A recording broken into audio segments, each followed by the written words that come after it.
нийтийн тээврийн удирдлагын төвийг гэдэг бол өөрөө мэдээж олон төрөлт ингээд тээврийн хэрэгслүүд нэвтрэх үед зохицуултыг нь хийх нь бол хамгийн гол зорилго нь багхгүй. Одоо хүний хуруутай зөөрлж болно л да. Энэ нь одоо автобус, энэ дахиад нэг автобус компани, дахиад метро, кабел карч гэдэг юм уу те.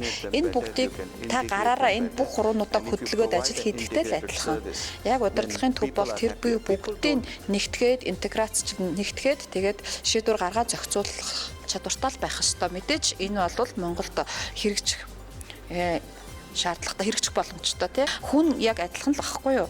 Тэнд одоо яг заавалчгүй автобус явах ёстой мó, метро явах ёстой мó гэж одоо хүмүүс шаардаад байдгүй. Зүгээр ажилласаа гэр хүртлээ, гэрээсээ ажил хүртлээ ингээд садгүй яваад л очих ёстой. Тэгэхээр тэр хүмүүсийн сэтгэл ханамж гэдэг бол заавал метрод орч гэдэг юм уу, заавал автобусн дээр байхгүй. Нийтийн тээврийн удирдлагын төв яг энийг нь л зохицуулж чаддаг. Автобусн байхгүй бол одоо метрон байдаг, метрон байхгүй бол бусад төрлийн байдаг ч гэдэг юм уу. Хүмүүсийг л ямар ч байсан чирэгдэлгүйгээр л ингээд хүмүүсийн урсгалыг тээвэрлж явах. Тэр зохицуулалт нь л өөрөө багхгүй. Тэгэхээр тэн дээр нэмэгдээд ороод ирчлээ. Нэг юм зохицуулж ясан одоо хоёрыг зохицуулж болохгүй ч гэдэг юм тийм байж болохгүй.